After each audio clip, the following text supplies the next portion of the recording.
राज और नंदिनी घूमने के लिए जाते हैं और जंगल में फंस जाते हैं। एक मैकेनिक की मदद से उनके घर चले जाते हैं।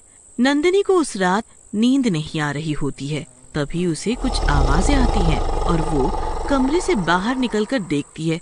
वहाँ मैकेनिक और उसकी बीवी एक आदमी का मांस खा रहे होते हैं। नंदिनी की डर के मारे चीख निकल जाती है। अरे क्या हुआ नंदिनी, क्यों चिल्ला रही हो? क्या देख लिया तुमने? अरे बाप रे, ये तो कोई नरभक्षी लगते हैं। अरे हम कहाँ फंस गए? अरे मैंने कहा था ना कि यहाँ कुछ तो गड़बड़ है, लेकिन तुमने मेरी एक बात नहीं मानी। अरे नंदिनी, मैं यहाँ कोई जानबूझ कर आया था। लेकिन जैसे ही राज घूमता है वो मैकेनिक उसके पीछे खड़ा होता है। आज तो हमारी पार्टी हो जाएगी। तुम दोनों को मार के तुम्हारा मांस हम खाएंगे। तब तक मैकेनिक की बीवी भी वहाँ आ जाती है। हाँ सही कहा स्वामी, इनका मांस खा के तो वाकई मजा आ जाएगा।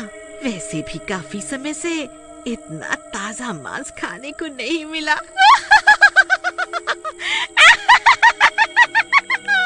इतना बोलने के बाद वो नंदिनी की तरफ बढ़ती है, लेकिन राज मैकेनिक की बीवी को धक्का देके गिरा देता है।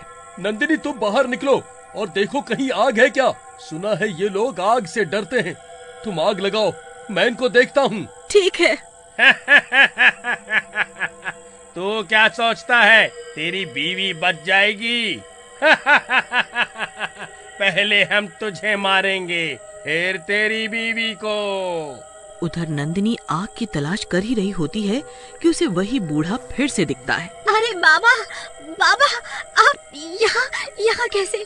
मेरी मदद कीजिए प्लीज, मेरी मदद कीजिए। मैंने तुम लोगों से कहा था ना कि आगे मत जाओ, लेकिन तुमने मेरी बात नहीं मानी। अब भुगतो। वो नरभक्षी हैं और उनकी ताकत असीमित है। हाँ, बाबा मेरी मदद करो। मेरे पति अंदर उनके बीच फंसे हैं। वो नरभक्षी उन्हें मार डालेंगे। उनका इलाज तो आग है। चलो आग जलाते हैं। फिर वो बूढ़ा और नंदिनी एक मशाल में आग जलाकर उन दोनों घर के अंदर पहुंचते हैं। नरभक्षियों ने राज को घर से बाहर पेड़ से बांध रखा होता है और दोनों घर के अंदर राज को मारने की तैयारी कर रहे होते हैं। तभी नंदिनी उनके घर को ही आग के हवाले कर देती है। अरे मर गया रे! फिर दोनों जल जाते हैं। नंदिनी जाके राज को खोल देती है। फिर राज, नंदिनी और वो बूढ़ा राज की गाड़ी की तरफ जाने लगते हैं। बूढ़ा राज से बोलता है, बेटा अपनी गाड़ी स्टार्ट करो और चले जाओ जल्दी से। फिर राज और नंदिनी जंगल से निकल जाते हैं और थोड़ी दूर आगे जाने पर उनकी गाड़ी दोबारा झटके मारने लगती है। राज, अब क्या मुसीबत है? ये क्या हुआ? लगता है गाड़ी में पेट्रोल खत्म हो रहा है, लेकिन पता नहीं ऐसा कैसे हो गया। मैंने तो पूरा पेट्रोल टैंक फुल करवाया था। अरे राज, सामने देखो, शायद कोई होटल लगता है। हाँ है तो होटल ही, लेकिन इस जंगल में होटल, चलो चल के देखते हैं। राज और नंदिनी होटल पहुँचते हैं। होटल के अंदर एक लड़का बैठा होता है। अरे भैया, कोई कमरा खाली है क्या? मेरी गाड़ी खराब हो गई है, क्या मैकेनिक भी मिलेगा यहाँ? जी मिल जाएगा, लेकिन सुबह। अभी आप दोनों अपने कमरे में चले आओ। राज और नंदिनी अपने कमरे में आ जाते हैं। अरे राज, तुमने लड़के को गौर से देखा? वो कुछ अजीब सा लग रहा था। उसके पैर उल्टे थे। अरे नंदिनी, तुम क्या बात करती हो? मैं क्या लड़कों की टांगे देखता रहता हूँ? मुझे ऐसे शौक नहीं है। चलो सो जाते हैं, मैं काफी थक गया हूँ। फिर राज और नंदिनी सोने लगते हैं। फिर रात में उनके कमरे में फिर वही लड़का आके खड़ा हो जाता है। राज एकदम से उठता है। अरे तुम मेरे कमरे में क्या कर रहे हो? तेरा कमरा? शोर सुनकर नंदिनी भी उठ जाती है। मूर्ख, तुझे पता है तू कहाँ पर है? तुझे तेरी मौत यहाँ। अब तो तू मरेगा और साथ साथ तेरी ये बीवी भी। तभी वो लड़का भूत बन जाता है और वो बूढ़ा भी वहीं आ जाता है। अच्छा हुआ बाबा आप आ गए, ये पूरा जंगल ही भूतिया है। फिर देखते ही देखते वो बूढ़ा भी भूत बन जाता है। अरे मर गई रे, मर गई। अब हम कैसे जिंदा बचेंगे? मर गई रे, मर गई। तुम डरो मत नंदिनी, मैं कुछ करता हूँ। अरे डरूं कैसे नहीं, अभी तो मैंने जिंदगी में कुछ भी नहीं देखा और यहाँ भूतों की टोली पीछे पड़ी है। ऐसा कह के राज और नंदिनी उन दोनों को धक्का देकर वहाँ से भागते हैं। वो दोनों भूत भी उनका पीछा करने लगते हैं। फिर वो दोनों एक जगह छुप जाते हैं। दोनों भूत उनका पीछा करते हुए वहाँ पहुँच जाते हैं। अरे ये कमबख्त कहाँ छुप गए? आज तक मेरा कोई शिकार मुझसे जिंदा नहीं बचा है। निकलो बाहर, मिल गए तो तुम्हारी।